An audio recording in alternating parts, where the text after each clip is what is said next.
നിങ്ങളുടെ മുൻപാകെ നിൽക്കുവാൻ ചെറിയവനായി ഞാൻ ആഗ്രഹിക്കുന്നു. ദയവായി പ്രാർത്ഥനയിൽ എന്നെയും വഹിക്കണമേ. ഇന്ന് രാത്രിയിൽ ചിന്തിക്കുവാൻ പത്രോസിന്റെ 1-ാം ലേഖനം 4-ാം അധ്യായം 7-ാം വാക്യം നമുക്ക് നോക്കാം. പത്രോസിന്റെ 1-ാം ലേഖനം 4-ാം അധ്യായം 7-ാം വാക്യം.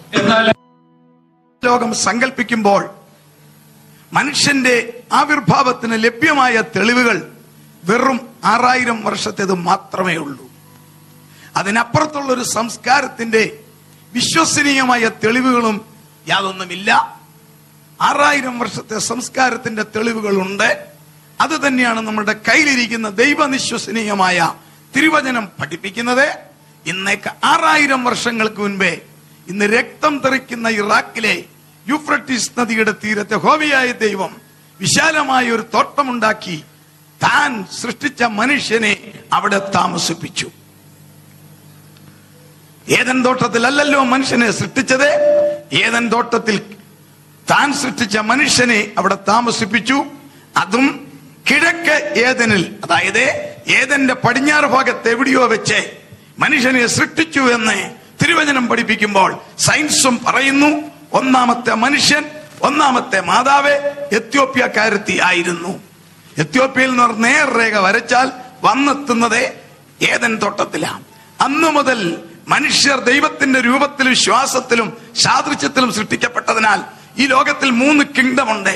Animal kingdom, plant kingdom, human kingdom.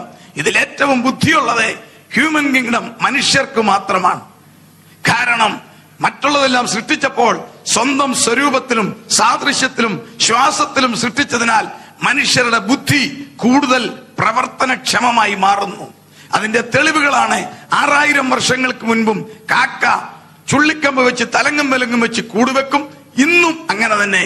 എന്നാൽ മനുഷ്യന്റെ വീട് 50 വർഷം മുമ്പുള്ളതാണോ ഇന്ന്? 6000 വർഷങ്ങൾക്ക് മുൻപും പശു പുല്ല് തിന്നും. ഇന്നും അത് തന്നെ. മനുഷ്യന്റെ ഭക്ഷണം ഓരോ 20 ഇയേഴ്സിലും മാറി വരുന്നത് അവന്റെ ബുദ്ധിയുടെ പ്രവർത്തനം. അങ്ങനെ മനുഷ്യൻ ആദ്യം കണ്ടുപിടിച്ചത് തീയുടെ ഉപയോഗമാണ്. മരങ്ങൾ ഉരുമിയപ്പോൾ ഉണ്ടായ സ്പാർക്കിങ്ങിൽ നിന്നും തീയുടെ ടെക്നോളജി കണ്ടുപിടിച്ചു മനുഷ്യൻ. രണ്ടാമത് മനുഷ്യൻ കണ്ടുപിടിച്ചത് മൃഗങ്ങളിൽ വലിയ കുഴപ്പമില്ലാതിരുന്ന നായെ ഇണക്കി ചേർക്കുവാൻ.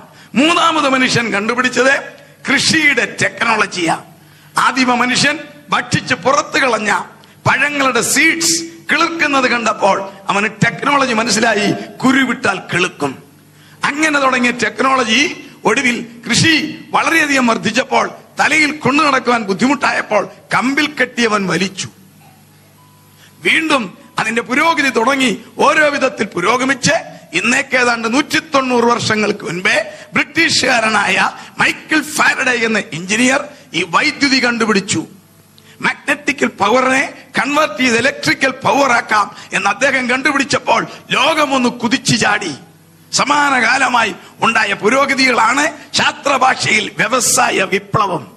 എല്ലാവിധത്തിലുള്ള പുരോഗതി വന്ന് ഒടുവിൽ വന്ന് അമേരിക്കയിലെ റൈറ്റ് സഹോദരന്മാർ ഇന്നത്തെ പ്ലെയിനിന്റെ ആദ്യത്തെ ഉപജ്ഞാതാക്കളായി മാറി. ഒടുവിൽ 1945 അമേരിക്കയിലെ ഫിലദൽഫിയ യൂണിവേഴ്സിറ്റി ഈ കമ്പ്യൂട്ടർ കമ്മീഷൻ ചെയ്തപ്പോൾ ലോകം ഹൈടെക് യുഗത്തിൽ കയറി. അതിന്റെ എല്ലാവിധമായ അനുഗ്രഹങ്ങളും നന്മകളും അനുഭവിക്കുന്നവരാണ് നാം ഓരോരുത്തരും. അതിന് ശാസ്ത്രലോകത്തോടും മനുഷ്യന്റെ ബുദ്ധിയോടും നമുക്ക് നന്ദിയുള്ളവരാണ്.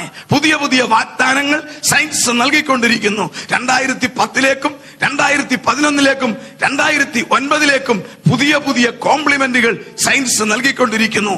വളരെയധികം നല്ല കോംപ്ലിമെന്റുകൾ. ഇന്ന് ലോകത്തിൽ മിക്കവാറും ആളുകൾക്ക് മരുന്ന് കഴിക്കണം.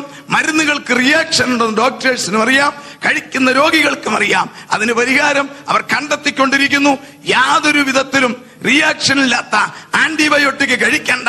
അവർ പരീക്ഷണശാലയിൽ നിർമ്മിക്കുന്ന പ്രത്യേക പശു, ട്രാൻസ്ജനിക് കൗ, അതിന്റെ പാല് കുടിച്ചാൽ മതി, രോഗം മാറും. റിയാക്ഷൻ ഇല്ല. മനുഷ്യൻ ഭയപ്പെടുന്ന രോഗം ക്യാൻസർ.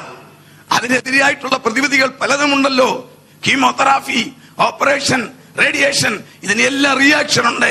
അതിനും പരിഹാരം ഇതാ കണ്ടെത്തിക്കൊണ്ടിരിക്കുന്നു. അവർ നിർമ്മിക്കുന്ന കോഴി, ട്രാൻസ്ജനിക് ചിക്കൻ, അതിന്റെ മുട്ട കഴിച്ചാൽ ക്യാൻസർ വർദ്ധിപ്പിക്കുന്ന ഓങ്കോജിന്റെ ഘടനകളെ തെറിപ്പിക്കാമെന്ന് കണ്ടുപിടിച്ചു കഴിഞ്ഞു. നിരവധി കണ്ടുപിടുത്തങ്ങൾ. കേരളത്തിലെ വീട്ടമ്മമാർക്കും സഹോദരന്മാർക്കും ലോകമെമ്പാടുള്ളൊരു തലവേദനയ്ക്ക് കഴിഞ്ഞ ഒക്ടോബറിൽ ജപ്പാൻകാർ മതിയായ ഉത്തരം കണ്ടുപിടിച്ചിരിക്കുന്നു. വീട്ടിൽ ഭാര്യയും ഭർത്താവും ജോലിക്ക് പോകും, കുഞ്ഞുങ്ങളെ നോക്കാൻ ആളില്ല. അഥവാ കിട്ടിയാലും പല കുഴപ്പങ്ങൾ. പ്രായമുള്ള അപ്പച്ചനെ അമ്മച്ചിയെ നോക്കാൻ ആളില്ല. കിട്ടിയാൽ തന്നെ പല പ്രശ്നങ്ങൾ ഉടലെടുത്തിരിക്കുന്നു. ഇതിന് പരിഹാരം ഒക്ടോബറിൽ ജപ്പാൻകാർ നിർമ്മിച്ചു കഴിഞ്ഞു.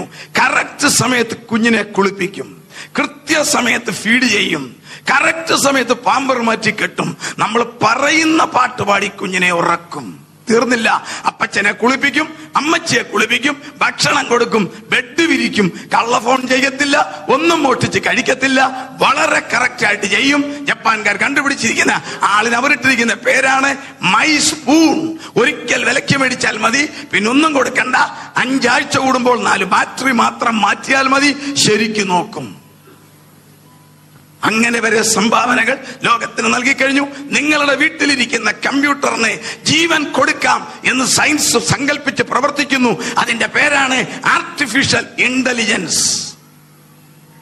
കമ്പ്യൂട്ടറിന് ജീവൻ കൊടുക്കുവാൻ സാധിക്കുമെന്ന് അവർ തിയറിയിൽ കൂടി തെളിയിച്ചു കൊണ്ടിരിക്കുന്നു. ഇന്ത്യയും ഒട്ടും മോശമല്ല, നമ്മുടെ മാതൃരാജ്യം. നമ്മളുടെ ശാസ്ത്രജ്ഞന്മാർ അയച്ച ചന്ദ്രായൻ ചന്ദ്രനിൽ നിന്നും 100 കിലോമീറ്റർ അകലെ പോയി കണ്ടെച്ചു വന്നിരിക്കുക. വെറുതെ അല്ല. ആ ദൗത്യം വിജയിച്ചാൽ ലോകത്തിലെ 1ാമത്തെ രാജ്യമായിരിക്കും ഇന്ത്യ. കാരണം സൂര്യനിൽ കത്തുന്ന ഹൈഡ്രജൻ വന്ന് അടിയുന്നത് ചന്ദ്രനില്ല. അത് നമ്മുടെ ശാസ്ത്രജ്ഞന്മാർ കണ്ടുപിടിച്ചു. അവിടെ നിന്നും വല്ല വിധേനയും ഭൂമിയിൽ നിന്നും 3.25 ലക്ഷം കിലോമീറ്റർ അകലെയുള്ള ചന്ദ്രനിൽ നിന്നും ഏതെങ്കിലും വിധത്തിൽ വെറും 3 ടൺ 3000 കിലോ ഹീലിയം 3 ഇന്ത്യയിൽ എങ്ങനെയും കൊണ്ടുവന്നാൽ 100 വർഷം കാശ്മീർ മുതൽ കന്യാകുമാരി വരെ 100 വർഷം ഫ്രീ കറണ്ട്. പാകിസ്ഥാന് വിൽക്കാൻ ബാക്കി. ഇടുക്കിയും മൂഴിയാറും ക്ലോസ് ഡൗൺ ചെയ്യാം. 2040 അത് നടത്താമെന്നവർ സങ്കല്പിക്കുമ്പോൾ, ആഗ്രഹിക്കുമ്പോൾ, അതേ ശാസ്ത്രജ്ഞന്മാരുടെ സഹപ്രവർത്തകർ ചോദിക്കുന്നു, 2040 ചന്ദ്രൻ ഉണ്ടായിട്ട് വേണ്ടേ കറണ്ട് കൊണ്ടുവരാൻ? ഇങ്ങനെ കണ്ടുപിടുത്തങ്ങളുടെ മുകളിൽ നിൽക്കുന്ന ലോകത്തിൽ നിന്നും പോകുവാൻ മനുഷ്യർക്ക് പോലും ബുദ്ധിമുട്ടാ. ഈ ലോകം അത്ര മനോഹരമായി മിന്നിത്തിളങ്ങുന്ന ലോകം. എന്നാൽ എന്നെ കേൾക്കുന്ന സഹോദരി സഹോദരന്മാരെ, ഒരു സത്യം നിങ്ങളോട് തുറന്നു പറഞ്ഞ് തെളിയിക്കുവാൻ കർത്താവിൽ ഞാൻ ആഗ്രഹിക്കുന്നു. ഈ ലോകം 625 കോടി ജനങ്ങളുമായി മുങ്ങിക്കൊണ്ടിരിക്കുന്ന ഒരു കപ്പലാ. ഈ കപ്പലിൽ നിന്നും രക്ഷപ്പെടുത്തുവാൻ ബുദ്ധിയുടെ പ്രമാണത്തിനോ സയൻസിനോ ശാസ്ത്രത്തിനോ ധനത്തിനോ ഒന്നും സാധിക്കത്തില്ല.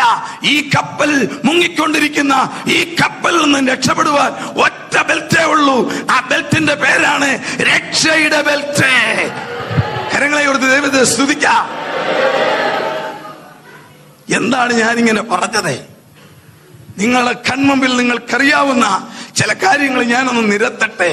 2004 കിട്ടിയ കണക്കനുസരിച്ച് 9 രാജ്യങ്ങളിലായി 1,50,000 ഭാഗ്യത്തിനോ നിർഭാഗ്യത്തിനോ ആറ്റമായുധം നിർമ്മിക്കുന്ന 6ാമത്തെ രാജ്യമാണ് ഇന്ത്യ. ഈ പറയുന്നു, ഈ ആറ്റം ഒന്നിച്ചു പൊട്ടിച്ചാൽ 1.5 ലക്ഷം ആറ്റം ഒന്നിച്ചു പൊട്ടിച്ചാൽ ഈ ഭൂമിയിലുള്ള സകല മനുഷ്യരെയും 2 മിനിറ്റിനകം 12 ലോകത്തിൽ മിക്കവാറും ഭരണാധികാരികൾക്കും പോലീസ് ഉദ്യോഗസ്ഥന്മാർക്കും സേനാനായകന്മാർക്കും തലവേദനയുടെ ഒരു വിഷയമുണ്ട്, പരിഹരിക്കാൻ സാധിക്കുന്നില്ല. എല്ലാവിധമായ സംവിധാനങ്ങളും കയ്യിലുണ്ടായിട്ടും, പവർ കയ്യിലുണ്ടായിട്ടും, ഹൈ കമ്മ്യൂണിക്കേഷൻ ഉണ്ടായിട്ടും അവരാൽ ആരാലും നിയന്ത്രിക്കാൻ മേലാത്തൊരു ദുരന്തം ലോകരാഷ്ട്രങ്ങളെ, നേതാക്കന്മാരെ, ഭരണകൂടങ്ങളെ വേട്ടയാടുന്നു. മറ്റൊന്നുമല്ല, വർദ്ധിച്ചു വരുന്ന തീവ്രവാദം, ടെററിസം. മതമില്ല, ജാതിയില്ല, ഭാഷയില്ല, രാഷ്ട്രീയമില്ല, അടിച്ചു പൊളിക്കുവാൻ ഇന്നും നിങ്ങൾ പേപ്പറിൽ കണ്ടു കാണുമല്ലോ വർദ്ധിക്കുന്ന തീവ്രവാദം. എന്തുകൊണ്ട് തീവ്രവാദികൾ പെരുകുന്നു? ഏതെങ്കിലും ഒരു രാജ്യം പറയുന്നുണ്ടോ തീവ്രവാദത്തെ ഞങ്ങൾ തുടച്ചു മാറ്റാമെന്ന്? ശക്തന്മാരായ അമേരിക്കയ്ക്ക് പോലും സാധിച്ചിട്ടുണ്ടോ? നമ്മുടെ മാതൃരാജ്യം അതിൽ ഞെട്ടുകയല്ലേ? ഇന്ത്യ ഗവൺമെന്റിനെ ഒരാഴ്ച മുൾമുനയിൽ നിർത്തിയില്ലേ? തീവ്രവാദികൾ പെരുകുന്നില്ലേ? എന്തുകൊണ്ട് ഇവർ പെരുകുന്നു? അതേ വചന നിവൃത്തിയ അവരുടെ നേതാവ് പുറകെ വരുന്നുണ്ട്. അവന്റെ പേരാണ് അന്തിക്രിസ്തു അഥവാ എതിർ ക്രിസ്തു. ദാനിയേൽ പ്രവചനം 9:27 പറയുന്നു, വരുവാനിരിക്കുന്ന പ്രഭുവിന്റെ പട. പടയല്ല, ജനം പടയായത്.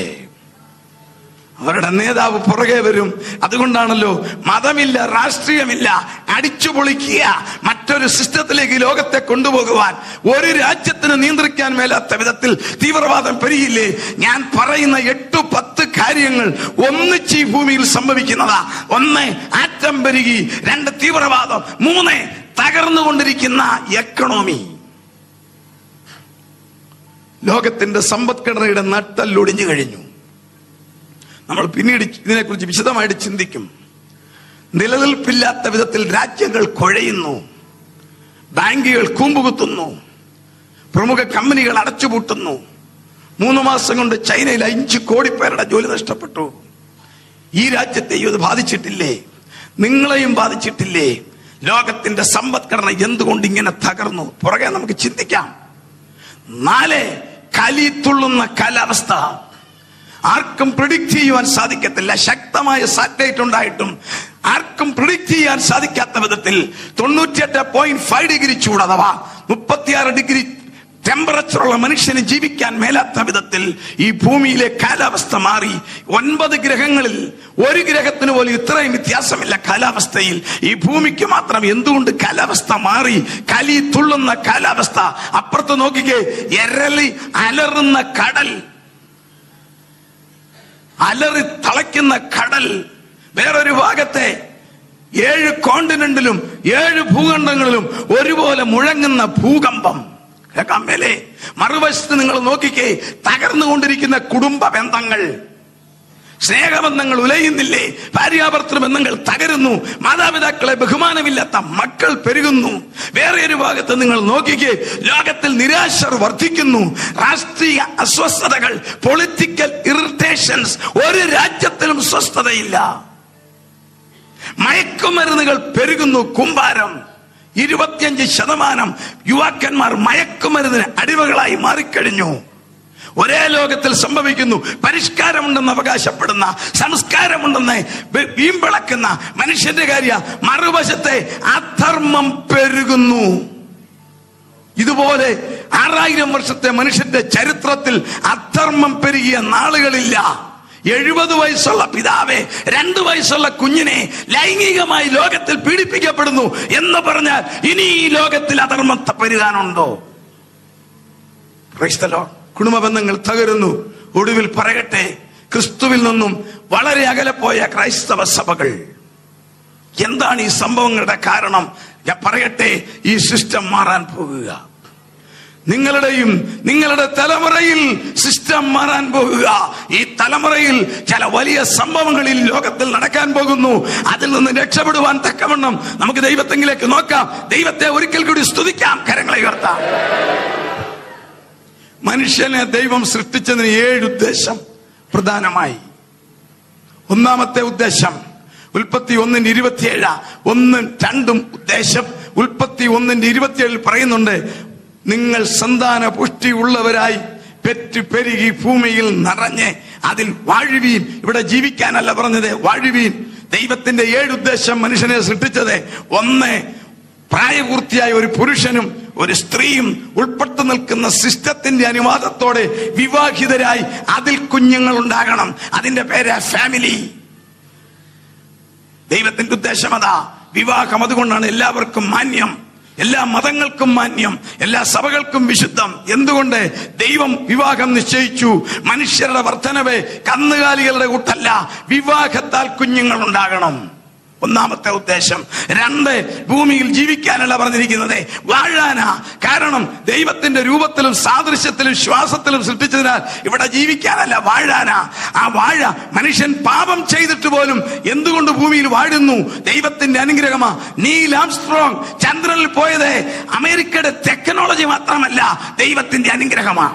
ഷെർപ്പ ടെൻസിങ് എവറസ്റ്റിൽ കാലുകുത്തിയത് കാലിന്റെ മസിലല്ല, ദൈവത്തിന്റെ അനുഗ്രഹമാ. 210 ടൺ തൂക്കമുള്ള നീലത്തിമിംഗലത്തെ ഒരു സ്റ്റീൽ കമ്പിയിൽ പിടിച്ചു നിർത്തുവാൻ മനുഷ്യന് സാധിക്കുന്നത് അവന്റെ മിടുക്കല്ല, ദൈവത്തിന്റെ അനുഗ്രഹമാ. എല്ലാത്തിനെയും നിയന്ത്രിക്കുന്നില്ലേ? എല്ലാത്തിനെയും. നമ്മുടെ റോഡിൽ, കേരളത്തിന്റെ ഭാഷയിൽ പറഞ്ഞാൽ, റോഡിൽ കൂടി പോകുന്ന കൊമ്പനാനയുടെ തൂക്കം 6000 കിലോയാ. കൊണ്ടു നടക്കുന്ന ആനക്കാരന്റെ തൂക്കം 40 കിലോയാ. അത് പകുതി ഡയബറ്റിക്കും പൈൽസുവാ. എന്നിട്ട് തിരിയടാന്ന് പറയുമ്പോ തിരിയുന്നത് എന്താ? അനക്കാരന്റെ തടിമെടുക്കല്ല, ദൈവം പറഞ്ഞതാ. ദൈവത്തിന്റെ ദാനമാ ഭൂമിയിൽ വാഴുക. മൂന്നാമത്തെ ദൈവത്തിന്റെ ഉദ്ദേശം, ദൈവത്തിന് ഡീൽ ചെയ്യണം, ഇടപെടണം. ഇവിടുത്തെ മരങ്ങളോടും ഇവിടുത്തെ മൃഗങ്ങളോടും പക്ഷികളോടുമല്ല ദൈവം ഡീൽ ചെയ്യുന്നത്, തന്റെ സ്വരൂപത്തിലും സാദൃശ്യത്തിലും സൃഷ്ടിച്ച മനുഷ്യരോടാ. കൂവറ്റിലുള്ള നിങ്ങളുടെ റിലേറ്റീവ്സ് നാട്ടിലുണ്ടെങ്കിൽ കൂവറ്റ് എന്ന് പറയുമ്പോൾ അവരുടെ ഓർമ്മയിൽ വരുന്ന നിങ്ങളെയല്ലേ? കാരണം നിങ്ങളുമായിട്ട് അവർക്ക് ബന്ധം. ഇതുപോലെ ഭൂമി എന്ന് പറയുമ്പോൾ ദൈവത്തിന് ബന്ധം ഇവിടുത്തെ കൽപ്പക വൃക്ഷങ്ങളോടല്ല, മനോഹരമായ പൂന്തോട്ടങ്ങളോടല്ല. അതെല്ലാം സബ്സിഡറിയാ. ദൈവം ഇടപെടുന്നത് തന്റെ സ്വരൂപത്തിൽ സൃഷ്ടിച്ച മനുഷ്യരോടാ. 4, ദൈവത്തിന്റെ ഉദ്ദേശം, മനുഷ്യനെ സൃഷ്ടിച്ചത് മനുഷ്യർ ദൈവത്തോട് സംസാരിക്കാനാ. നമ്മുടെ വീട്ടിലൊരു കുഞ്ഞ് ജനിച്ചാൽ കമന്ന് വീഴും, ഇഷ്ടമാ, നീന്തും, വളരെ ഇഷ്ടമാ, ഇല്ലേ? എന്നാൽ നമ്മൾ നോക്കുന്നത് ഇതെന്തെങ്കിലും പറയുന്നുണ്ടോന്നാ, ഇല്ലേ? അത് മമ്മി, അമ്മ. ഏത് രാജ്യത്തും ഏത് കാലത്തും ഏത് കുഞ്ഞും ആദ്യം വിളിക്കുന്നത് മമ്മീന്നാ, പപ്പായ എന്നല്ല, മമ്മീന്നാ. അതിന് മറ്റൊരു കാര്യമാ, എങ്ങനെയും ആയിക്കോട്ടെ, കുഞ്ഞ് മമ്മി എന്ന് വിളിച്ചാൽ, പിന്നെ പപ്പ എന്ന് വിളിച്ചാൽ നമ്മൾ ഗ്രാമർ മിസ്റ്റേക്ക് ഒന്നും നോക്കത്തില്ല. ആ വിളി കേൾക്കുമ്പോൾ നമുക്ക് എന്ത് സന്തോഷമാ. അങ്ങനെയാണെങ്കിൽ ദൈവം മനുഷ്യനിൽ നിന്ന് ആഗ്രഹിക്കുന്നത് മനുഷ്യൻ ദൈവത്തോട് സംസാരിക്കണം. അതിനൊരു ഭാഷയുണ്ട്. മലയാളമല്ല, ഇംഗ്ലീഷ് അല്ല, ഹിന്ദി അല്ല, ജപ്പാൻ ഭാഷയല്ല. ദൈവത്തിന് മനുഷ്യനോട് സംസാരിക്കാൻ 2 ഭാഷയുണ്ട്. 1 പ്രാർത്ഥന, 2 ആരാധന. Price the Lord. പ്രാർത്ഥിക്കുമ്പോൾ ദൈവത്തോട് സംസാരിക്കും, ആരാധിക്കുമ്പോൾ ദൈവത്തോട് സംസാരിക്കും. ദൈവത്തിന്റെ ഉദ്ദേശം അതാ. 1 കുടുംബമായി ജീവിക്കാൻ, 2 ഭൂമിയിൽ വാഴുവാൻ, 3 ദൈവത്തിന് ഇടപെടുവാൻ, 4 ദൈവത്തോട് സംസാരിക്കാൻ, 5ഉം 6ഉം ഉദ്ദേശം ദൈവത്തിൻ്റെത്, ദൈവത്തിന്റെ മഹത്വം പ്രസിദ്ധപ്പെടുത്തുവാൻ. നമ്മളെയൊക്കെ കണ്ടാൽ നമ്മുടെ പിതാവിന്റെ മാതാവിന്റെ കട്ടാന്ന് നമ്മൾ പറയത്തില്ലേ? Price the Lord. ഇതുപോലെയാണ് മനുഷ്യനെ കുറിച്ച് ദൈവം ഉദ്ദേശിക്കുന്നത്. ദൈവത്തിന്റെ മഹത്വം പ്രസിദ്ധപ്പെടുത്തണം. ആകാശം പോലും ദൈവത്തിന്റെ മഹത്വത്തെ പ്രസിദ്ധമാക്കുന്നു എന്ന് തിരുവചനം പറയുമ്പോൾ ദൈവത്തിന്റെ 2 പ്രത്യേക മഹത്വമുണ്ട്. ആ 2 പ്രത്യേക മഹത്വം മനുഷ്യൻ വേണം പ്രസിദ്ധമാക്കുവാൻ. ഒന്നാമത്തെ ദൈവത്തിന്റെ മഹത്വം, ദൈവം വിശുദ്ധനാ, തന്റെ സൃഷ്ടി വിശുദ്ധമായിരിക്കണം. 2 ദൈവത്തിന്റെ അടുത്ത മഹത്വം, ദൈവം സ്നേഹമാ. അതുകൊണ്ട് നമ്മൾ തമ്മിൽ സ്നേഹിക്കണം, പരസ്പരം സ്നേഹിപ്പാന്, ഹല്ലേലൂയ, വിശുദ്ധിയിൽ ജീവിക്കാൻ മനുഷ്യനെ സൃഷ്ടിച്ചു.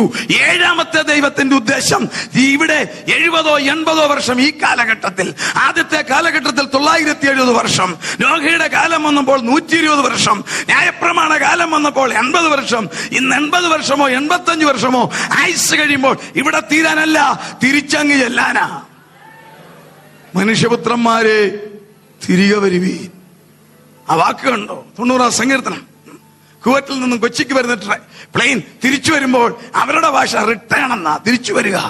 എയർ ഇന്ത്യ ഡൽഹിയിൽ നിന്നും കുവറ്റിൽ വന്നാൽ തിരിച്ചു പോകുമ്പോൾ അവരുടെ ലാംഗ്വേജ് റിട്ടേൺ. അതുപോലെയാ ഈ ശരീരമാകുന്ന കവർ ഇവിടെ ഇട്ടിട്ട് ഇതിനകത്തെ ചൈതന്യമാകുന്ന ആത്മാവെ ദൈവസന്നിധിയിൽ തിരികെ ചെല്ലുക, അവിടെ നിത്യമായി കഴിയുക. ഇതാണ് ദൈവത്തിന്റെ പ്ലാൻ. കരങ്ങളെ ഉയർത്തി സ്തുതിക്കാം. എന്നാൽ എല്ലാവർക്കും അറിയാവുന്നതുകൊണ്ടും എല്ലാവരും ദൈവവിശ്വാസികളും ക്രൈസ്തവ സഭകളിലെ അംഗങ്ങളുമായതുകൊണ്ടും അത് പറഞ്ഞ് ഞാൻ വിശദീകരിക്കുന്നില്ലെങ്കിലും പറയട്ടെ, മനുഷ്യരിൽ പാപം വന്നപ്പോൾ എല്ലാം തകർന്നു. ഇതെല്ലാം മാറിപ്പോയി. കുടുംബജീവിതത്തിന്റെ സന്തുലിത മാറി, ഭൂമിയിൽ പ്രശ്നങ്ങളായി. ദൈവം അവനോട് ഇടപെടുന്നില്ല, യവന് ദൈവത്തോട് ഇടപെടാൻ സാധിക്കുന്നില്ല. ഇവന്റെ വിശുദ്ധി പോകുന്നു, സ്നേഹം പോകുന്നു, മരിച്ചാൽ എവിടെ പോകുന്നെന്ന് അറിയത്തില്ല. അങ്ങനെ മനുഷ്യൻ തകർന്നപ്പോൾ ഇന്ന് നാം പാഠത്തിൽ ഇവിടെ വായിച്ച പാഠം കേട്ടല്ലോ. എബ്രായ ലേഖനം 10 പറയുന്ന പോലെ മുൻ നിയമമെല്ലാം മാറ്റിക്കൊണ്ട് മാനവജാതിയുടെ പാപങ്ങളുടെ പരിഹാരകനായി കർത്താവായ യേശു വന്നു.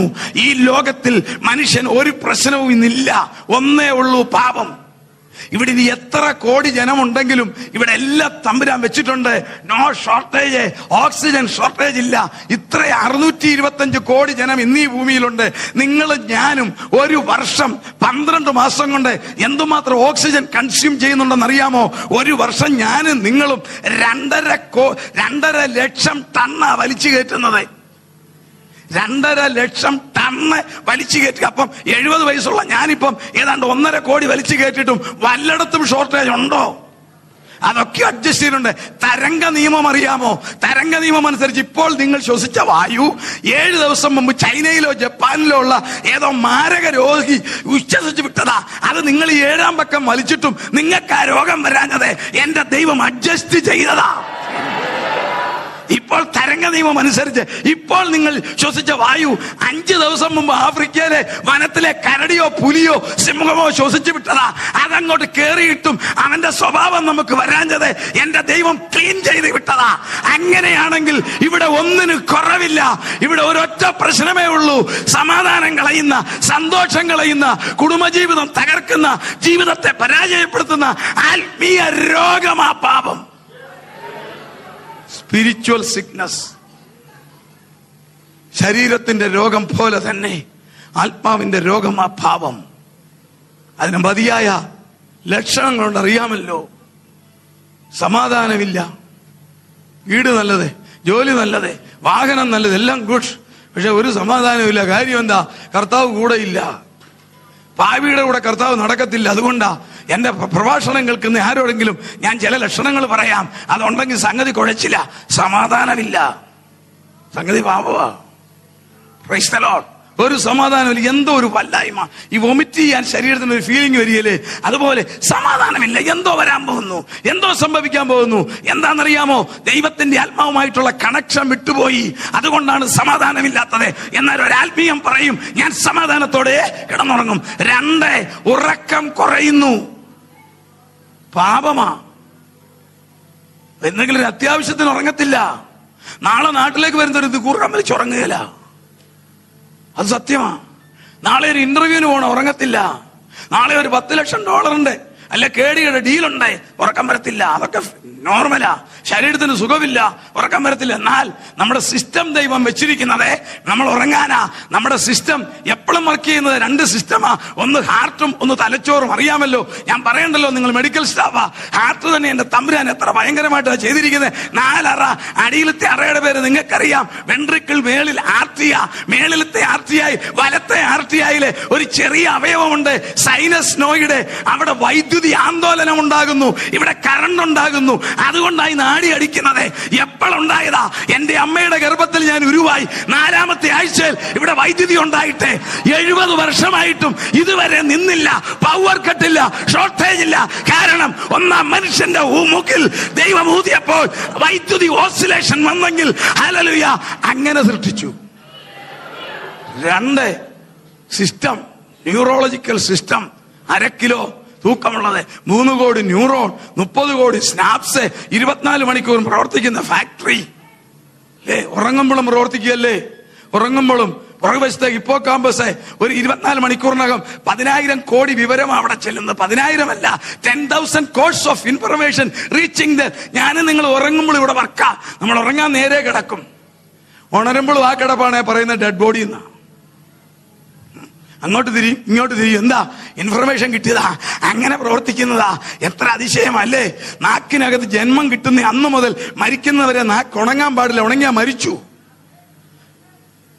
Price the Lord. അതുകൊണ്ട് ഉമിനീര് ഉറക്കപ്പോഴും വന്നോണ്ടിരിക്കുക.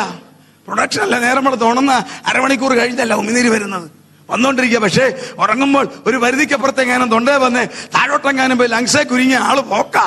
അതിനാ ഇവിടെ കുരുങ്ങുമ്പോ ഇവിടുന്ന് ഇങ്ങോട്ട് ഇൻഫർമേഷൻ കൊടുക്കും, നിറഞ്ഞു. ഉടനെ അവിടുന്ന് ഇങ്ങോട്ട് ഇൻഫർമേഷൻ, 2 കാന വെട്ടാൻ. Price the Lord. എത്ര ഭയങ്കരമാ! ദൈവത്തെ സ്തുതിച്ചാട്ടെ. അങ്ങനെ പ്രവർത്തിക്കുന്ന ഈ സിസ്റ്റം അപ്പോഴും പ്രവർത്തിക്കാതെ ഒരല്പം ലോഡ് കുറയ്ക്കാൻ തമ്പുരാൻ വെച്ച പരിപാടിയാ. ഇരുട്ട് വന്നാൽ കണ്ണിന്റെ മേളിലത്തെ പോള താഴോട്ട് വരും. അങ്ങനെയാകുമ്പോ ഉറങ്ങും. ഉറങ്ങി എഴുന്നേക്കോ ഫ്രഷ്.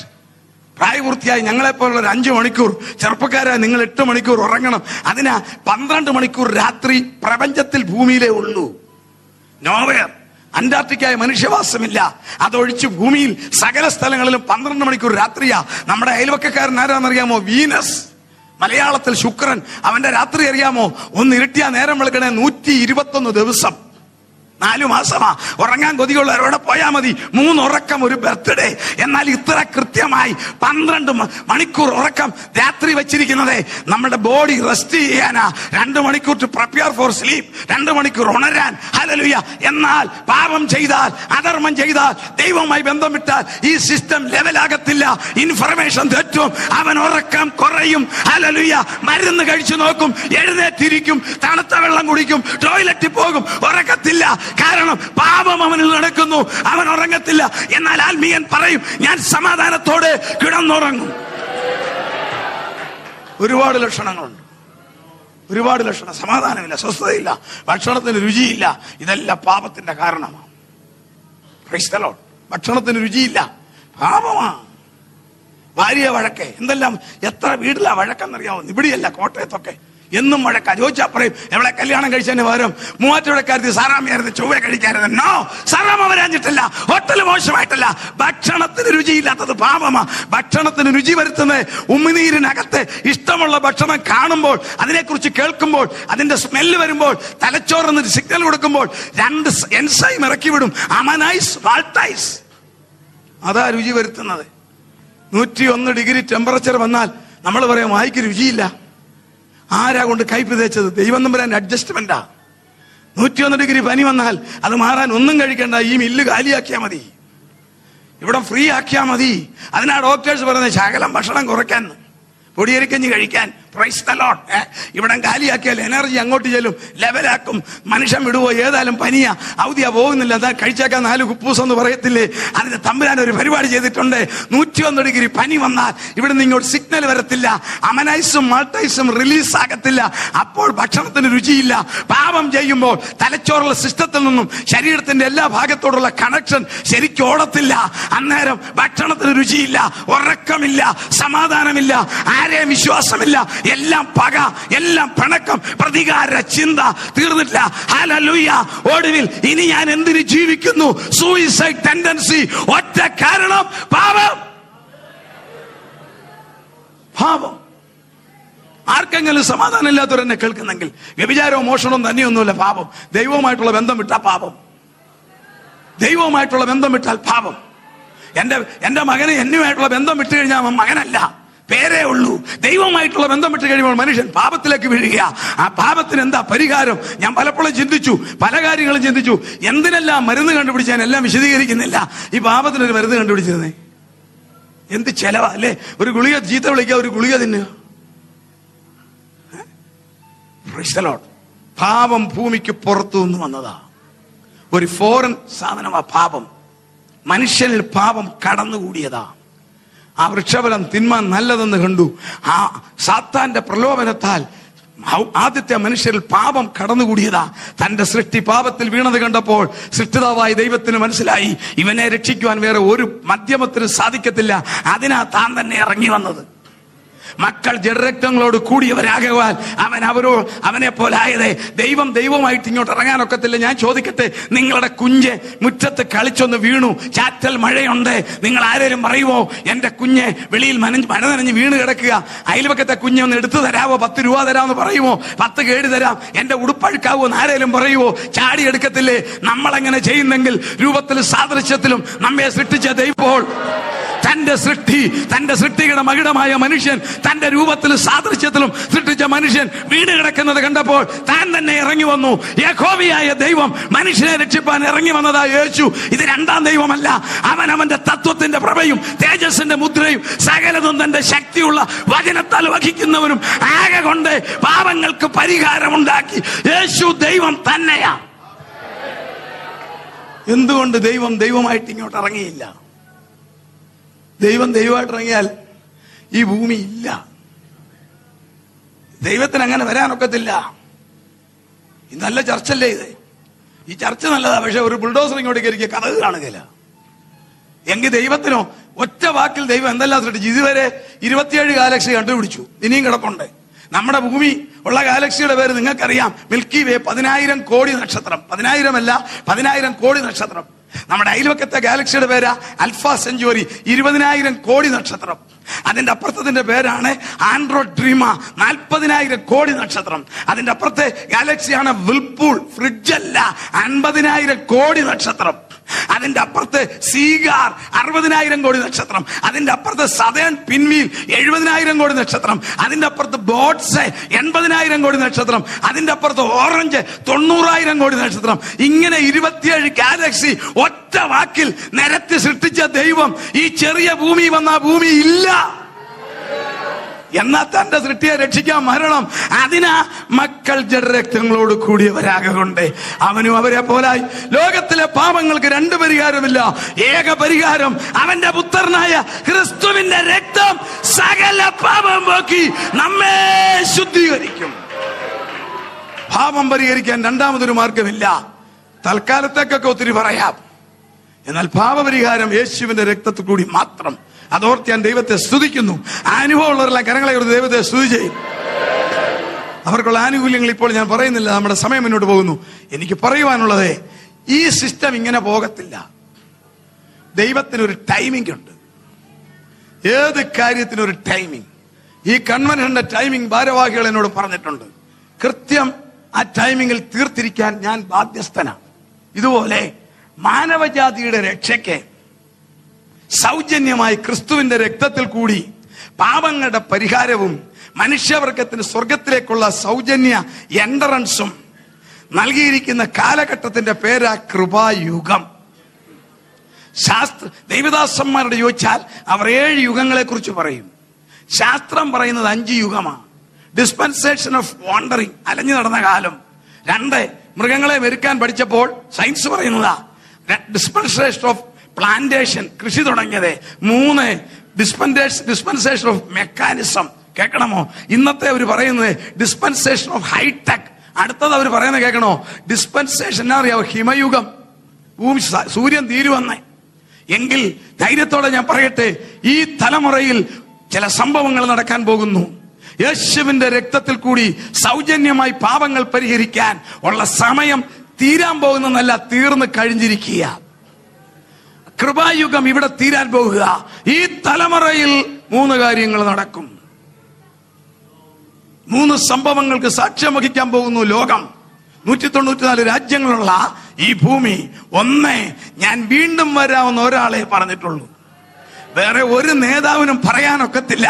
ഞാൻ വീണ്ടും വരാമെന്ന് പറഞ്ഞത് നമ്മുടെ കർത്താവായ യേശു മാത്രമാ. കാരണം അവൻ മരണത്തെ അതിജീവിച്ചവനാ. അവൻ മരണത്തെ അതിജീവിച്ചവനാ. Price the Lord. അവൻ വീണ്ടും വരും. വേറൊരു ഭാഷ പറയട്ടെ, ഇതിനോടകം ലോകത്തിൽ നിരവധി സംഭവങ്ങൾ നടന്നിട്ടുണ്ട്. ചരിത്രത്തിൽ രേഖപ്പെടുത്തിയ നിരവധി സംഭവങ്ങൾ. 2 വേൾഡ് വാർ, ലോകത്തിലെ വലിയ സംഭവങ്ങൾ നമുക്ക് പലതും അറിയാം. ടൈറ്റാനിക് തകർന്നത്, ബാബിലോണിന്റെ പതനം, റോമൻ സാമ്രാജ്യത്തിന്റെ പതനം, ഇതൊക്കെ ചരിത്ര സംഭവങ്ങളാണ്. ട്രേഡ് സെന്റർ കത്തിപ്പോയത്, ഇതൊക്കെ ചരിത്ര സംഭവമാണ്. എന്നാൽ ദൈവവും ഭൂമിയുമായിട്ടുള്ള ബന്ധത്തിൽ 6 കാര്യങ്ങൾ നടന്നു. ശാസ്ത്രവും സയൻസും സമ്മതിച്ചേ തീരൂ. ദൈവവും മനുഷ്യനും അഥവാ ഭൂമിയുമായുള്ള ബന്ധത്തിൽ 6 സംഭവങ്ങൾ നടന്നു. 7ാമത്തത് നടക്കാൻ പോകുന്നു. ദൈവവും ഭൂമിയും അഥവാ മനുഷ്യനുമായിട്ടുള്ള ബന്ധത്തിൽ 1ാമത് നടന്ന സംഭവം 4000 വർഷങ്ങൾക്ക് മുൻപേ അന്നത്തെ ലോകത്തിലെ മനുഷ്യർ പാപം ചെയ്ത് തിന്മ പ്രവർത്തിച്ച് ദൈവം പൊറുതി മുട്ടിയപ്പോൾ ദൈവത്തോടൊപ്പം സഞ്ചരിച്ച ഒറ്റ കുടുംബം നോഹയെ മാത്രം സ്പെയർ ചെയ്ത് അന്ന് ലോകത്തിൽ ജീവിച്ച മുഴുവൻ ആളുകളെയും ജലപ്രളയത്താൽ തകർത്തു. അങ്കോറായ്ക്ക് 900 കിലോമീറ്റർ കിഴക്കുള്ള അരരത്ത് പർവ്വതത്തിൽ റഷ്യൻ വ്യോമസേന പറന്നപ്പോൾ എടുത്ത വീഡിയോഗ്രാഫ് ഒരു കപ്പലിന്റെ മേത്തട്ട് കാണിച്ച് പിന്നീട് നയപരമായ കാര്യങ്ങളാൽ അത് മറച്ചെങ്കിലും അങ്ങനെ ഒരു കപ്പലിന്റെ മേത്തട്ട് അവർ കണ്ടുപിടിച്ചെങ്കിൽ അതിന്റെ അർത്ഥം ദൈവം ഈ ഭൂമിയെ ന്യായം വിധിച്ചിരുന്നു. എവറസ്റ്റിന്റെ മുകളിൽ നിന്നും ആൽപ്സ് പർവ്വതത്തിന്റെ മുകളിൽ നിന്നും കണ്ടെടുത്ത ഫോസിലുകൾ കാർബൺ ടെസ്റ്റിൽ തെളിയിച്ചത് 4000 വർഷങ്ങൾക്ക് മുമ്പേ ഇത് കടലായിരുന്നെന്ന. അതാണ് വേദപുസ്തകം പഠിപ്പിക്കുന്നത്. സകല പർവ്വതത്തിന്റെ മുകളിൽ 4000 വർഷം മുമ്പേ 22 അടി വെള്ളം പൊങ്ങി. 1ാമത്തെ ദൈവം ഭൂമിയെ സന്ദർശിച്ച 1ാമത്തെ സംഭവം ഭൂമിയിലെ ജലപ്രളയം. 2ാമത്തെ സംഭവം ചരിത്രത്തിനും മറക്കാനൊക്കത്തില്ല, സയൻസിനെ തിരസ്കരിക്കാനൊക്കത്തില്ല. പാപം ചെയ്ത 2 പട്ടണങ്ങളെ ആകാശത്തിൽ നിന്നും സൾഫർ സ്പ്രേ ചെയ്ത് കത്തിച്ചു. ഉൽപ്പത്തി പുസ്തകം 19:24 പറയുന്നു, ആകാശത്തു നിന്നും ഗന്ധകം പെയ്തു. ഇന്നത്തെ സയൻസ് അത് കണ്ടുപിടിച്ചു. എവിടെ നിന്നാ വന്നതെന്നും വീണ്ടും വരാൻ പോകുന്നെന്നും പറയുന്നു. സ്ഥലം കണ്ടുപിടിച്ചു കഴിഞ്ഞു. നമുക്ക് പുറകെ ചിന്തിക്കാം. മനോഹരമായ 2 പട്ടണങ്ങൾ. പലസ്തീനിൽ ചെന്നാൽ കാണുന്ന ദുഃഖസത്യം, ചാവുകടൽ, ഡെഡ് സീ. മത്സ്യങ്ങൾ അതിനകത്തില്ല. നമ്മൾ മുങ്ങി കുളിക്കാനിറങ്ങിയാൽ മുങ്ങത്തില്ല. മുകളിൽ കൂടി പക്ഷികൾ പറക്കാൻ മേല. ശാപം. ചരിത്ര സത്യം, സയൻസ് സത്യം. 2ാമത്തെ സംഭവം ലോകം കണ്ടത്. ലോകം കണ്ട 3ാമത്തെ ദൈവിക നടപടി, 20 ലക്ഷം ജനത്തെ ഒരു കടൽ കീറി മാറ്റി ഇക്കരെ കടത്തി. വെറുതെയല്ല, ഒരു രാത്രി മുഴുവൻ കിഴക്കൻ കാറ്റടിപ്പിച്ച് ഓക്സിജൻ അടിച്ച് ഉണക്കി അടിക്കടൽ. ചതുപ്പിൽ കൂടിയല്ല. ശ്രദ്ധിക്കണേ ദൈവമക്കള്, ദൈവത്തിന്റെ പ്രോജക്റ്റ് ഫുൾ പ്രോജക്റ്റാ. 100 വയസ്സുള്ള അപ്പച്ചനും 2 വയസ്സുള്ള കൊച്ചും ഇറങ്ങിക്കേറി പോകണമെങ്കിൽ ചതുപ്പിൽ കൂടി പോയാ മരിച്ചു പോകും. അത് വരാതിരിക്കാൻ കടലിന്റെ അടി 12 മണിക്കൂർ കൊണ്ട് ഹൈപ്പൻഹെൻ പോലെ കാറ്റടിപ്പിച്ച് ഉണങ്ങിയ നിലം കാണിച്ചുവെങ്കിൽ എന്റെയും നിങ്ങളുടെയും ജീവിതയാത്രയിൽ പ്രശ്നങ്ങളുടെ ചതുപ്പുകളെ അവൻ കാറ്റടിപ്പിച്ച് ഉണക്കുന്ന ദൈവമാ. Praise the lord. ചതുപ്പിൽ കൂടി പോകാനല്ല, വല്ലച്ചാതെയും ജീവിക്കാനല്ല. ദൈവവചനം ക്രിസ്തുവേശുവിൽ ജയോത്സവമായി നടത്തും. ലോകം കണ്ട 3ാമത്തെ സംഭവമാ. 20 ലക്ഷം പേർ ചെങ്കടൽ കയറി അക്കരത്ത് വന്നു. ലോകം കണ്ട 4ാമത്തെ സംഭവം, പ്രൈസ് ദി ലോർഡ്, ആധുനിക കാലിഫോർണിയ യൂണിവേഴ്സിറ്റിയിലെ കമ്പ്യൂട്ടർ തെളിയിച്ചു, ലോകത്തിന്റെ ചരിത്രത്തിൽ 12 മണിക്കൂർ ഇല്ല. 12 മണിക്കൂർ സൂര്യൻ അസ്തമിച്ചില്ല. എന്തുകൊണ്ടെന്ന് അവർക്കറിയത്തില്ല. കാൽക്കുലേഷനകത്ത് 12 hours ആബ്സെൻസ്, ഷോർട്ടേജ്. 24 മണിക്കൂറാണല്ലോ ഒരു ദിവസം. കണക്ക് കൂട്ടിയപ്പോൾ ടോട്ടൽ കാൽക്കുലേഷൻ പുറകോട്ട് പോയപ്പോൾ 12 മണിക്കൂർ ഇല്ല. അവർക്കറിയാമല്ല, നമുക്കറിയാം. യോശുവയുടെ പുസ്തകം 12-ാം അധ്യായം 10-ാം വാക്യത്തിൽ പറയുന്നു, യോശുവ നിന്നേച്ച് പറഞ്ഞു, സൂര്യ നീ അവിടെ നില്ലടാ, ഇന്ന് രാത്രിയിൽ നീ അസ്തമിക്കാൻ പാടില്ല എന്ന് പറഞ്ഞപ്പോൾ യഹോവയായ ദൈവം ഹല്ലേലൂയ ഒരു മനുഷ്യനെ പോലെ അനുസരിച്ച് അന്നൊരു രാത്രി സൺസെറ്റിംഗ് നിർത്തി. എങ്കിൽ ലോകം കണ്ട 4ാമത്തെ സംഭവം, ഒരു രാത്രിയിൽ സൂര്യൻ അസ്തമിച്ചില്ല. അന്ന് സൂര്യൻ അസ്തമിച്ചില്ലെങ്കിൽ എനിക്ക് നിങ്ങൾക്ക് നീര് സൂര്യൻ ഉദിക്കാൻ പോകുക. കരങ്ങളെ ഒരു ദൈവത്തെ സ്തുതിച്ചേ. ലോകം കണ്ട് 5ാമത്തെ സംഭവം, നിരാകരിക്കാൻ സയൻസിനും മേല, ചരിത്രത്തിനും മേല. ദൈവിക നടപടി 5, വചനം മാംസമായി. സ്തോത്രം. 5ാമത്തെ സംഭവമാ, വചനം ജഡമായി. സ്ത്രീയുടെ ഇഷ്ടത്താലല്ല, പുരുഷന്റെ ഇഷ്ടത്താലല്ല, വചനം ജഡമായി. മാനവജാതിയുടെ പാപങ്ങളുടെ പരിഹാരത്തിനായി യഹോവയായ ദൈവം മനുഷ്യനായി കന്യകയിൽ അവതരിച്ച് ആർക്കും നിരാകരിക്കാൻ മേലാത്ത വിധത്തിൽ ചരിത്രത്തെ BC എന്നും AD എന്നും 2ആയി കീറി മാറ്റിക്കൊണ്ട് യേശു രക്ഷകൻ അവതരിച്ചു. Price the Lord. ഇതൊക്കെ ദൈവിക മുൻ പ്രീ പ്ലാനാ. AD യും BC ഒക്കെ വന്ന. അല്ലെങ്കിൽ ഇന്നത്തെ കാലത്ത് പലരും പറയും ക്രിസ്തു ജനിച്ചില്ലെന്ന്. ക്രിസ്തു ജനിച്ചില്ലെന്ന് പറയുന്ന നിരീശ്വരവാദിയും എഴുതുന്നത് AD 2009 ഏപ്രിൽ എന്നാ. സ്തോത്രം. BC AD എന്ന് ചരിത്രത്തെ 2ആയി കീറിക്കൊണ്ട് യേശു തമ്പുരാൻ അവതരിച്ചതാണ് ലോകം കണ്ട 5ാമത്തെ ദൈവിക നടപടി. 6ാമത്തെ ദൈവിക നടപടി, സയൻസിന് അംഗീകരിക്കാനും മേല, നിഷേധിക്കാനും മേല, കഴിച്ചിട്ട് ഇറക്കാനും മേല, മധുരിച്ചിട്ട് തുപ്പാനും മേല, ഉണ്ടെന്നറിയാം സമ്മതിക്കാനും ഒക്കുകയില്ല. 6ാമത്തെ ദൈവിക നടപടി, രക്തവും മജ്ജയും മാംസവും അസ്ഥിയുമുള്ള മനുഷ്യരിൽ വേറെ ഒരു ആത്മീയ ശക്തി, ദൈവത്തിന്റെ ആത്മാവിന്റെ ശക്തി, പരിശുദ്ധാത്മാവിന്റെ അഭിഷേകം താഴ്ചയുള്ള ശരീരത്തിൽ ഹല്ലേലൂയ അനുഭവമുള്ള ഒരു കരങ്ങളെ ഓർത്ത് സ്തുതിച്ചേ. Praise God. നോക്കിക്കേ, സയൻസിന് പറയാനൊക്കുവോ? എത്ര പേരെ അവർ പരിശോധിച്ചെന്നറിയാവോ? അഭിഷേകമുള്ളവരെ സ്കാൻ ചെയ്ത് നോക്കി, CT സ്കാൻ ചെയ്ത് നോക്കി. അവന്റെ സ്കാനെ കിട്ടുന്നതല്ല പരിശുദ്ധാത്മാവിന്റെ ശക്തി, അത് ദൈവത്തിന്റെ അപ്രമേയമാ, അത് അനുഭവത്തിൽ കിട്ടുന്നതാ. അവർക്ക് നിരാകരിക്കാൻ മേല. ഇവരുടെ ജീവിതത്തിനൊരു പ്രത്യേകത കാണുന്നു, ഇവരുടെ സംസാരത്തിനൊരു പ്രത്യേകത, ഇവരുടെ മുഖത്തൊരു പ്രത്യേകത, ഇവരുടെ ആരാധനയൊരു പ്രത്യേകത, ഇവരുടെ ക്യാരക്ടറിൽ പ്രത്യേകത. അതിന്റെ അർത്ഥം എന്താ? ദൈവത്തിന്റെ അഭിഷേകം. 6ാമത്തെ സംഭവം, മനുഷ്യരിൽ. എങ്കിൽ 7ാമത്തെ സംഭവം നടക്കാൻ പോകുന്നു. ആരിലെല്ലാം ഈ അപ്രമേയ ശക്തിയുണ്ടോ അവരെ എല്ലാം മേലോട്ട് അബ്സോർവ് ചെയ്യാൻ പോകുന്നു.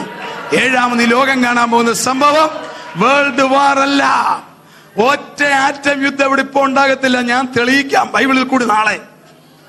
Price the Lord. ലോകത്തിൽ സംഭവിക്കാൻ പോകുന്ന അടുത്ത സംഭവം, വീണ്ടും വരാവുന്ന ഒരാളെ പറഞ്ഞുള്ളൂ, നമ്മുടെ അരിമരക്ഷകൻ.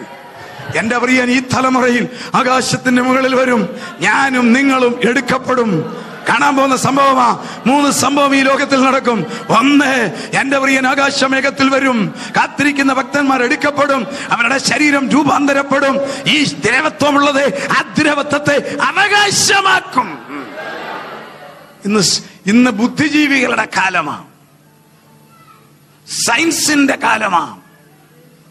പൗലോസ് പറഞ്ഞു, കണ്ണ് വയ്ക്കുന്നതിനിടയിൽ നാം രൂപാന്തരപ്പെടും. കണ്ണ് വയ്ക്കുന്നതിനിടയിൽ നാം രൂപാന്തരപ്പെടും. ഇന്ന് ബുദ്ധിജീവികളുടെ കാലമാ, സയൻസിന്റെ കാലമാ. അതെങ്ങനെയാ നടക്കുന്നത്? 70 വയസ്സ് അല്ലെങ്കിൽ 70 കിലോ 200 കിലോ തൂക്കമുള്ള മനുഷ്യൻ എങ്ങനെയാ മാറിപ്പോകുന്നത്? അല്ലേ? ബുദ്ധിയുള്ളവൻ ഇതൊക്കെ ചോദിക്കും. 3 സിസ്റ്റത്തിലാ ലോകം പോകുന്ന. 3 ആവശ്യമാ, 3 അപകടവുക. 3 സിസ്റ്റം ഇല്ലാതെ ജീവിക്കാൻ മേല. ഇന്റർനെറ്റ്, മൊബൈൽ ഫോണ്, TV, ഇത് 3 ഇല്ലാതെ പറ്റത്തില്ല. 3 ജീവിതത്തെ പൊള്ളിക്കുന്നതുവാ. Price the Lord. അപ്പൊ ഇതിനകത്ത് ഇരിക്കുന്ന ഒരുത്തൻ ചോദിക്കുക, പിന്നെ അതെങ്ങനെ നടക്കും? എന്നോട് ചോദിച്ചിട്ടുണ്ട്, പെയിന്റ് അടിച്ചാണോ മാറ്റുന്നത്? ഒരാൾ ചോദിച്ചതാ പണ്ട് 79. നമുക്ക് പറയാം ഹാനോക്ക് രൂപാന്തരപ്പെട്ടു, ഹാനോക്ക് രൂപാന്തരപ്പെട്ടു, ഏലിയ രൂപാന്തരപ്പെട്ടു. അത് വിശ്വസിക്കാത്തവനോ? തമ്പുരാൻ അറിയാം. ശ്രദ്ധിക്കണേ, ഇനി ഈ കാലത്ത് ഒരു ബുദ്ധിജീവിയും പറയരുത് നടക്കത്തില്ലെന്ന്. തമ്പുരാൻ തെളിയിച്ചു, സയൻസിനെ കൊണ്ട് തെളിയിച്ചു രൂപാന്തരപ്പെടുത്താം. ശാസ്ത്രം പറയുന്നു ഞങ്ങൾ രൂപാന്തരപ്പെടുത്താം. നിങ്ങൾ ഒരു മിനിറ്റ് ശ്രദ്ധിച്ചോണം. ഇന്ന് ഹൈടെക് ലോകമാ. ദൈവം ഓരോരോ കാര്യങ്ങൾ പലരെ കൊണ്ടും ചെയ്യിക്കും. ദൈവം തന്റെ കാര്യസാധ്യത്തിന് ആരോ ഉപയോഗിക്കുന്നവനാ. നിങ്ങൾക്കറിയാം, കഴുതെ കൊണ്ട് സംസാരിപ്പിച്ചവനാ നമ്മുടെ ദൈവം. അല്ലേ? വേണ്ട കാക്കയെ കൊണ്ട് കേറ്ററിംഗ് നടത്തിച്ചവൻ ആ ദൈവം. Price the Lord. വേറെ ആരുടെ കൊടുത്തു വിട്ടാലും കിട്ടുകയില്ല. അതുകൊണ്ട് അങ്ങനെ ചെയ്തത്. ആ ദൈവം ശാസ്ത്രത്തെ കൊണ്ട് സമ്മതിപ്പിക്കുന്നു രൂപാന്തരപ്പെടുത്താം. അല്പം ശ്രദ്ധിക്കണേ. ഇന്ന് ഹൈടെക് ലോകമാണ്. പഴയ സിസ്റ്റമൊക്കെ പോയി. നമ്മൾ തന്നെ ഇന്ന് വളരെ വളരെ ദൂരം സഞ്ചരിക്കുന്ന ഒരു കാര്യങ്ങൾ വേഗത്തിൽ നടക്കുന്നവരുവാ. ഇന്ന് തന്നെ നമ്മുടെ ഈ പട്ടണങ്ങളിലുള്ള ഫാക്ടറികളിലെ ഏതെങ്കിലും ഒരു പാർട്സ് കേടായാൽ, എന്തിന് നിങ്ങൾ ഉപയോഗിക്കുന്ന വാഹനത്തിന്റെ പാർട്സ് പോയാൽ വരണമെങ്കിൽ ജപ്പാനിൽ നിന്നും ജർമ്മനിയിൽ നിന്നുമാണ്. ഇല്ലേ? ഇനിയും വരുന്ന കാലം സയൻസ് പ്രിഡിക്റ്റ് ചെയ്യുന്ന അതെല്ലാം മാറി. സയൻസിന്റെ പ്രിഡിക്ഷൻ കേട്ടോണം. ഉദാഹരണം, കുവൈറ്റിൽ ഒരു ഫാക്ടറി, ഒരു ദിവസത്തെ ടേൺ ഓവർ 10,000 കോടി കേടി. 10,000 കോടി കേടി. അങ്ങനെയുള്ള ഒരു ലോകം വരാൻ പോവുക. 10,000 crores ഓഫ് കേടി ഒരു ദിവസത്തെ ടേൺ ഓവർ. ആ ഫാക്ടറിയിലെ കാതലായ മിഷ്യൻ കേടായി. ഒരു ദിവസം 10,000 കോടി കേടിയാ പോകുന്നത്. ആ ഫാക്ടറിയിലെ മിഷ്യൻ നന്നാക്കാൻ ഒറ്റ എഞ്ചിനീയറെ ജീവിച്ചിരിപ്പുള്ളൂ ജപ്പാനില. സങ്കല്പിച്ചാട്ടെ. ഇല്ല അമേരിക്കയില. ആൾ ഇവിടെ വരണം. പ്ലെയിനെ വന്നാൽ, നോൺ സ്റ്റോപ്പേ വന്നാൽ പോലും മണിക്കൂർ 16 വേണം. പോരാ. സയൻസ് പറയുന്നു അങ്ങനൊന്നും പോരാ, ഇപ്പോൾ ഇവിടെ വരണം. സയൻസ് പറയുന്നു ഞങ്ങൾ വരുത്താം. ചാൾസ് ബെനറ്റ്, അദ്ദേഹത്തിന്റെ 5 അസിസ്റ്റന്റുമാർ 60% കണ്ടുപിടിച്ചു. ആ ടെക്നോളജിയുടെ പേരാണ് ക്വാണ്ടം ടെലിപ്പോർട്ടേഷൻ. നിങ്ങളിൽ ചിലർക്കെങ്കിലും അറിയാമെന്ന് ഞാൻ വിശ്വസിക്കുന്നു. കേട്ടുകൊള്ളുക. അവർ കണ്ടുപിടിച്ചു എന്താണ് ഈ മനുഷ്യ ശരീരം, നമ്മുടെ ബോഡി എന്താ. ഈ പാന്റി ഷർട്ടും ഇട്ട് നിൽക്കുന്ന തോമസ് മാമൻ, നിങ്ങൾ ഓരോരുത്തരും ആരാ? പ്രായപൂർത്തിയായ ഒരു മനുഷ്യന്റെ ശരീരം 100 crores ഓഫ് സെൽസ്. 100 കോടി കോശമായി എന്റെയും നിങ്ങളുടെ ശരീരം. ഒരു കോശം എങ്ങനെയുണ്ടാകും? ആയിരക്കണക്കിന് അമിനോ ആസിഡ് ചേരുമ്പോൾ ഒരു പ്രോട്ടീൻ, ആയിരക്കണക്കിന് പ്രോട്ടീൻ ചേരുമ്പോൾ ഒരു കോശം. ശ്രദ്ധിക്കണേ, ആയിരക്കണക്കിന് അമിനോ ആസിഡ് ചേരുമ്പോൾ ഒരു പ്രോട്ടീൻ, ആയിരക്കണക്കിന് പ്രോട്ടീൻ ചേരുമ്പോൾ ഒരു സെല്ല്, 100 കോടി സെല്ല് ചേരുമ്പോൾ ഒരു മനുഷ്യൻ. പുറകോട്ട് പോവുക. മനുഷ്യൻ ബാക്ക് 100 കോടി cell, back protein, again back amino acid. കേട്ടണം, അമിനോ ആസിഡ് എവിടെ നിന്ന് വന്നു? ഹൈഡ്രജനും കാർബണും നൈട്രജനും ഓക്സിജനും ചേരുമ്പോൾ അമിനോ ആസിഡ്.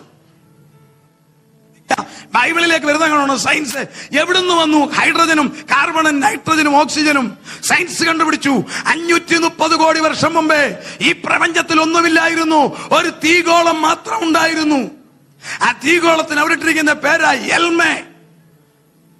ഭൂമിയുടെ ഉൽപ്പത്തി 5 സിദ്ധാന്തം: nebular hypothesis theory, planetesimal theory, extractive universal theory, Russell theory, ഒടുവിൽ തെളിയിക്കപ്പെട്ട ബിഗ് ബാങ് തിയറി. ഇന്ന് രാത്രിയിലും ഫ്രാൻസിന്റെ അടിയിൽ നടത്തുന്ന പരിപാടി ബിഗ് ബാങ് തിയറി തെളിയിച്ചു. അത് പറയുന്നത് കേൾക്കുക. എങ്ങനെ ഭൂമി ഉണ്ടായി? 530 കോടി വർഷം മുമ്പ് ഒന്നുമില്ല ഈ പ്രപഞ്ചത്തിൽ. ഒരു വലിയ തീഗോളം, കേട്ടുകൊള്ളുക, അതിന്റെ പേരാണ് എൽമെ. അത് കത്തിക്കൊണ്ടിരുന്നു. അടുത്തത് കേട്ടോണം, എവിടുന്നോ ഒരു ശബ്ദം ഉണ്ടായി. എവിടുന്നെന്ന് അവർക്കറിയാമല്ലോ, നമുക്കറിയാം. അത് കേട്ടുകൊള്ളുക. എവിടുന്ന് ഒരു ശബ്ദം ഉണ്ടായപ്പോൾ ഒരു സ്ഫോടനമുണ്ടായി. ആ ശബ്ദത്തിൽ അത് പൊട്ടിച്ചെതറി. ശബ്ദം എവിടുന്നാ ഉണ്ടായെന്ന് അവർക്കറിയാമല്ല. ദൈവദാസന്മാരുടെ ഒരു നിങ്ങളുടെ കയ്യിലിരിക്കുന്ന ബൈബിള് പറയുന്നു, 29 സങ്കീർത്തനത്തിന്റെ 7 വാക്യത്തിൽ പറയുന്നു, യഹോവയുടെ ശബ്ദം അഗ്നിജ്വാലകളെ ചിതറിക്കുന്നു.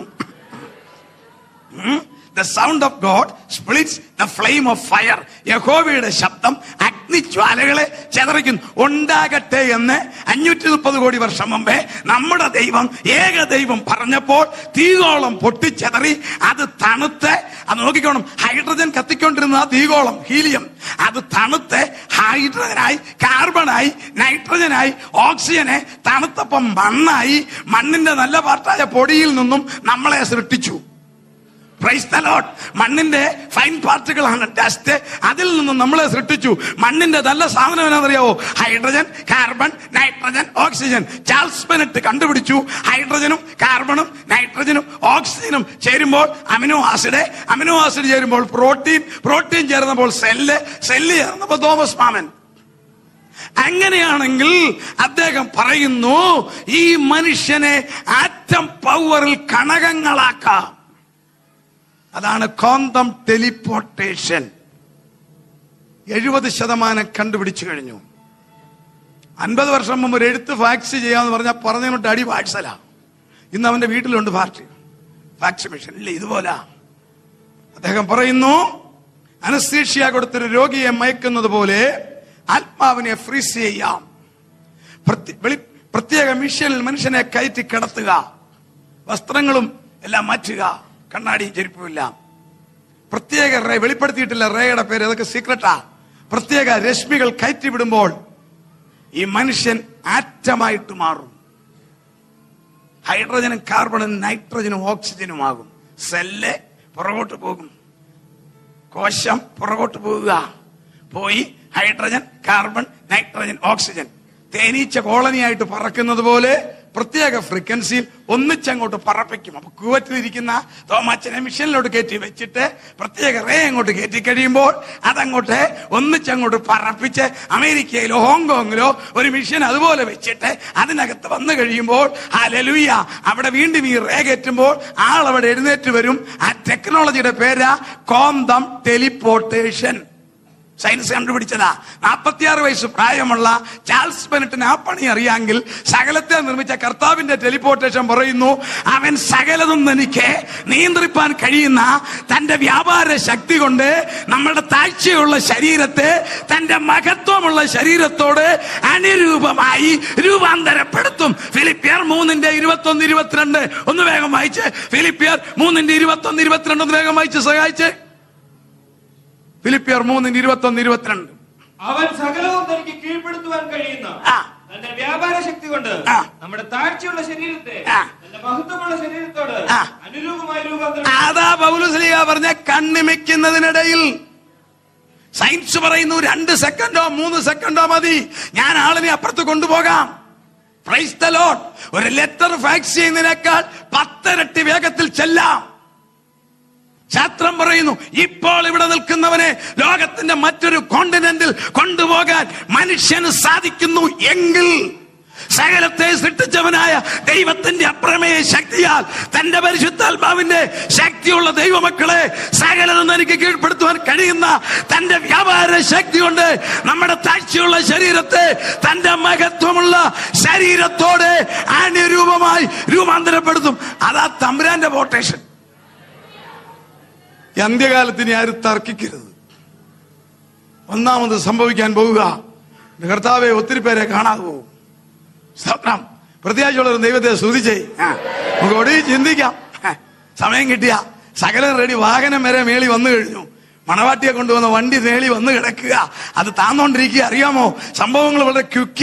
അതാ നാം വിശ്വസിച്ച സമയത്തേക്കാൾ രക്ഷ ഇപ്പോൾ നമുക്ക് അധികം അടുത്തിരിക്കുക. മണവാട്ടിയെ കൊണ്ടുവന്ന വാഹനം എത്തിക്കഴിഞ്ഞു. നാം രൂപാന്തരപ്പെടാറായി. മിനിറ്റുകൾക്കകം, സെക്കൻഡുകൾ നോക്കിക്കേ. ഈ ലോകത്തെ പിശാച് മനോഹരമാക്കുന്നതിന്റെ ടെക്നോളജി എന്നാണെന്നറിയാവോ? മനുഷ്യൻ ചിന്തിക്കും, നടക്കുവോ? ഇത്രയും നല്ല ലോകത്തിൽ നിന്ന് എങ്ങനെയാ പോകുന്നത് എന്നുള്ള തോന്നൽ വരും. ഈ സുന്ദരമായ ലോകത്തിൽ എങ്ങനെ നടക്കുവോ? നടക്കും. കന്യക ഗർഭിണിയായി മകനെ പ്രസവിക്കുമെന്ന് രമ്യാവ് പറഞ്ഞത് നടന്നു എങ്കിൽ, ഹല്ലേലൂയ, അവൻ മരിച്ചിട്ട് ഉയർക്കുമെന്ന് വചനം പറഞ്ഞത് സംഭവിച്ചു എങ്കിൽ, ആ സ്വർഗാരോഹണം ചെയ്ത യേശു ഈ തലമുറയിൽ വരും. ആദ്യ രാത്രി തന്നെ ഞാൻ പറഞ്ഞേക്കാം, മരണം കാണാത്തവരായി ഇരിക്കുന്ന എല്ലാം പ്രായം നോക്കിയിട്ട് പ്രൈസ് ദി ലോർഡ്. ഒന്നാമത്തെ സംഭവം, ഈ തലമുറയിൽ എന്റെ പ്രിയൻ ആകാശമേഘത്തിൽ വരും, ഭക്തന്മാരെടുക്കപ്പെടും. രണ്ടാമത്തെ സംഭവം, ഈ ഭൂമി ഒരു വേസ്റ്റ് ആകും. ദൈവത്തിന് പ്രിയപ്പെട്ടത് എന്താണ്? ഈ ഭൂമിയിൽ ഒരുപാട് വസ്തുക്കൾ ഈ ഭൂമിയിലുണ്ട്, വിലപ്പെട്ടത്, പേര് കേട്ടത്. ഏറ്റവും വലിയ കെട്ടിടം പണ്ടൊക്കെ ആയിരുന്നു സിയേഴ്സ്. ഇവൻ ദുബൈയിലാ 1.25 മീറ്ററല്ല ഒരെണ്ണം കെട്ടിപ്പൊക്കുന്നത്. കോടിക്കണക്കിന് ഡോളർ വിലയുള്ള കാറുകളില്ലേ, ഡയമണ്ട് ഉണ്ടല്ലോ, എന്തെല്ലാം ഈ ഭൂമിയിലുണ്ട് വില. ദൈവത്തിന് എന്തുവാ വിലപ്പെട്ടത്? നിങ്ങൾ നോക്കിക്കോണം. നിങ്ങൾ പറയും വിലപ്പെട്ടത് എന്താന്ന്. ഞാൻ നിങ്ങളെ ഒരു വീട് കാണിക്കാം. 1 കോടി രൂപ ചെലവാക്കി ഞങ്ങളുടെ കോട്ടയം പട്ടണത്തിൽ നിർമ്മിച്ച വീട്, 1 കോടി രൂപ ചെലവാക്കി മനോഹരമായ വീട്, ഇഷ്ടം പോലെ ഫർണിച്ചറ്, പോർച്ചിനകത്ത് പുതിയ കാർ ബ്രാൻഡ് 2 എണ്ണം, വീട്ടിനകത്ത് ഇഷ്ടം പോലെ ഹോം അപ്ലിക്കൻസ് എല്ലാം ഉണ്ട്. സങ്കല്പിച്ചു, ഒരു മുറിയില് ഒരു തൊട്ടിൽ ഒരു കൊച്ചു കുഞ്ഞ് മൂത്രം ഒഴിച്ച് കിടപ്പുണ്ട്. വീടിന് ഇലക്ട്രിക് ഷോർട്ടേജ്, തീ പിടിച്ചു. ഗ്രഹനാഥനും ഗ്രഹനാഥി ആദ്യം എന്തെടുക്കും? ഇന്നലെ മേടിച്ച ഇനോവ കാർ തള്ളി ഇറക്കുമോ, അതോ സാരിയോ പാൻറ്റോ എടുക്കാൻ ഓടുമോ? എല്ലാവരും പറയും ആദ്യം പോയി എടുക്കുന്ന കുഞ്ഞിനെയാ. കാരണം എന്താ? കുഞ്ഞിന്റെ സൗന്ദര്യമൊന്നുമല്ല, അത് അവരുടെ രക്തമാണ്. ഗ്രഹനാഥന്റെ ഗ്രഹനായകന് ബ്ലഡാ, ഓട്ടോമാറ്റിക് ആയിട്ട് ഓടില്ലേ. എങ്കിൽ സ്വർഗത്തിലെ ദൈവം നോക്കുമ്പോൾ ഏറ്റവും വിലപ്പെട്ടത് തന്റെ പുത്രനായ ക്രിസ്തുവിന്റെ രക്തം കൊണ്ട് വീണ്ടെടുക്കപ്പെട്ട ദൈവമക്കളാ. അതിനേക്കാൾ കൂടുതൽ വിലയുള്ളതൊന്നും ഈ ഭൂമിയിൽ ഇല്ല. Price the Lord. ഏറ്റവും വലിയ ഭാഗ്യമുള്ളവർ ആരാന്നറിയാമോ? ലംഘനം ക്ഷമിച്ചും പാപം മറച്ചും കിട്ടിയവരാണ് ഏറ്റവും വലിയ ഭാഗ്യമുള്ളവർ. ഏറ്റവും വലിയ ഭാഗ്യമുള്ളവർ 1, ലംഘനം ക്ഷമിച്ചും പാപം മറിച്ചും കിട്ടിയവർ. ഹല്ലേലൂയ. 2, യഹോവ ദൈവമായിരിക്കുന്ന ജാതി, സ്വന്തമായിരിക്കുന്ന ജനത ഭാഗ്യമുള്ളത്.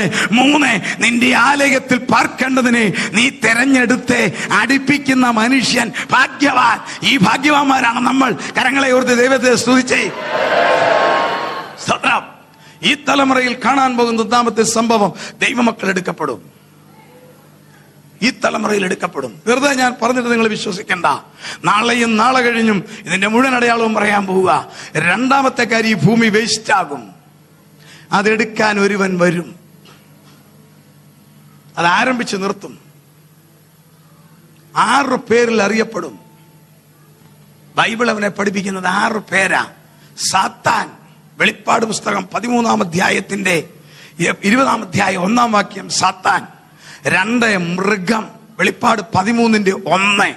3, കള്ളപ്രവാചകൻ അഥവാ മൃഗം നമ്പർ 2, വെളിപ്പാട് 13-ന്റെ 12. 4, ഈ ലോകത്തിന്റെ പ്രഭു, യോഹന്നാൻ 14:30. 5, മ്ലേച്ഛതയുടെ ചിറകിൽ സഞ്ചരിക്കുന്നവൻ. സ്വഭാവം കേട്ടോണം, മ്ലേച്ഛതയുടെ ചിറകിൽ സഞ്ചരിക്കും. ദാനിയേൽ 9:27. 6, അധർമ്മമല്ല അധർമ്മത്തിന്റെ മൂർത്തി. ദാനിയേൽ 2 തെസ്സലോനിയർ 2:7. ഈ 6 പേരാണ് നമ്മൾ നാടൻ ഭാഷയിൽ പറയുന്ന അന്തിക്രിസ്തുവിന്റെ പേര്. അല്പം കൂടെ തെളിയിച്ച് ഞാൻ പറഞ്ഞാൽ, ഈ തലമുറയിൽ ദൈവത്തിന്റെ മക്കൾ എടുക്കപ്പെടും. ഈ ലോകം ഒരു വേസ്റ്റ് ആകും. അതെടുക്കാൻ ഒരുവൻ വരും. അവന്റെ പേരാണ് സാത്താൻ. നാടൻ ഭാഷയിൽ അന്തിക്രിസ്തു. യഥാർത്ഥ പേര് അന്തിക്രിസ്തു എന്നല്ല, എതിർ ക്രിസ്തു. ഇംഗ്ലീഷിൽ എഴുതിയിരിക്കുന്നത് ആന്റി ക്രൈസ്റ്റ്. അതായത് എല്ലാം ക്രിസ്തുവിനെതിരെ. ശ്രദ്ധിച്ച് കേട്ടോണേ. നമുക്ക് നാളെ അതിന്റെ ബാക്കി അങ്ങോട്ട് തുടരാം. എല്ലാം ക്രിസ്തുവിനെതിരാ. അതാണ് ആന്റി ക്രൈസ്റ്റ്. ക്രിസ്തു സ്വർഗത്തിൽ നിന്നും വന്നു. യോഹന്നാൻ 6:38. ഇവനും സ്വർഗത്തിൽ നിന്ന് വന്നതാ, പക്ഷെ പെടലേക്ക് പിടിച്ച് ചാടിച്ചതാ.